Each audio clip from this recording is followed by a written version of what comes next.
এই ডালের চচ্চড়িটা যে খাবে এই প্রশংসা করবে, এমনকি আপনি মিনিমাম 2 থেকে 3 প্লেট ভাত খেতে পারবেন অনায়াসে এই ডালের চচ্চড়িটা দিয়ে। এতটাই সুস্বাদু হয়, আপনি যদি আমার স্টাইলে একবার রান্না করে না খেয়ে থাকেন তাহলে খুবই মিস করবেন। প্লিজ এই ভিডিওটা আপনার জন্য।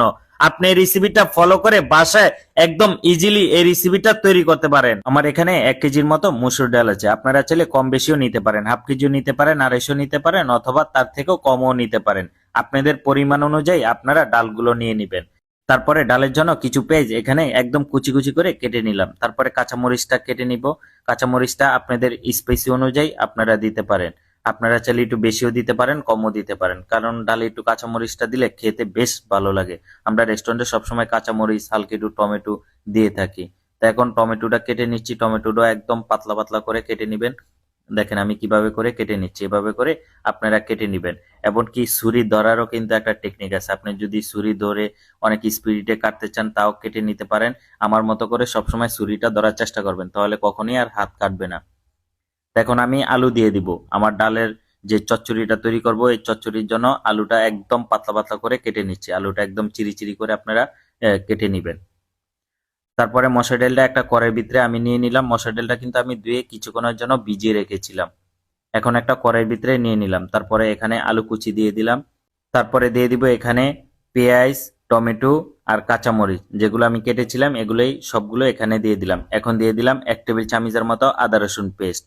তারপরে দিয়ে দিলাম একদম অল্প করে তেজপাতা। তারপরে স্বাদ অনুযায়ী লবণ দিয়ে দিলাম। এখন দিয়ে দিলাম হলুদের গুঁড়া। আমার এখানে প্রায় 1.5 টেবিল চামচের মতো হলুদের গুঁড়া দিয়ে দিলাম। হাফ টেবিল চামচের মতো মরিচের গুঁড়া দিয়ে দিলাম। মরিচের গুঁড়াটা অবশ্যই আপনারা কম দিবেন, তাহলে কালারটা সুন্দর আসবে। এখন দিয়ে দিলাম সয়াবিন তেল। সয়াবিন তেলটা দিয়ে খুবই সুন্দর করে হাত দিয়ে মাখিয়ে নিচ্ছি। আর হাত দিয়ে মাখাতে আমার খুবই ভালো লাগে, এমনকি আমার কাছে মনে হয় হাত দিয়ে না মাখালে আমার খাবারটা টেস্ট হয় না। আপনারা কে কে এরকম হাত দিয়ে মাখায়া রান্না করেন অবশ্যই কমেন্ট করে জানাবেন, কারণ এই খাবারটা আমরা নিজেরা খাবো, স্টাফরা খাবে, সেজন্য এভাবে করে মাখাই। বড় বড় হোটেলে কিন্তু কাস্টমারের জন্য এভাবে কিন্তু ডাল চচ্চড়িটা করে থাকে, এমনকি খেতে বেশ মজা লাগে। আমার ডালটা কিছুক্ষণের জন্য কষায় এখন দিয়ে দিলাম পানি। পানিটা আপনাদের পরিমাণ অনুযায়ী দিবেন, বেশিও দিবেন না, একদম কমও দিবেন, একদম মিডিয়াম করে পানিটা দিবেন যাতে ডালটা আমার পরিপূর্ণভাবে সিদ্ধ হয়ে যায়। এই পরিমাণে আপনারা পানি দিবেন। দেখেন আমার ডালটা কিন্তু ফুলে উঠছে, মানে একদম সিদ্ধ হয়ে গেছে। তো দেখেন আমার কত সুন্দর সিদ্ধ হয়ে গেছে। তারপরে আমি কিন্তু আস্তে ধীরে এটারে বাগার দিয়ে দিব, খুবই সুন্দর করে বাগা দিয়ে দিব। তারপর আমি হালকা আর একটু পানি আছে, পানিটা ভালো করে টানে নিচ্ছি। তো এখন একটা ফ্রাই প্যানের ভিতরে এখানে সয়াবিন তেল দিয়ে দিলাম। তারপরে বেশি করে পেঁয়াজ কুচি দিয়ে দিলাম। তারপরে দিয়ে দিব জিরা, আস্তা জিরা দিয়ে দিবেন আপনারা। তারপরে দিয়ে দিলাম শুকনা মরিচ। এখন দিয়ে দিলাম রসুন কিমা। রসুন কিমাটাও আপনারা বেশি দিতে পারেন, মানে রসুন কিমা দেন।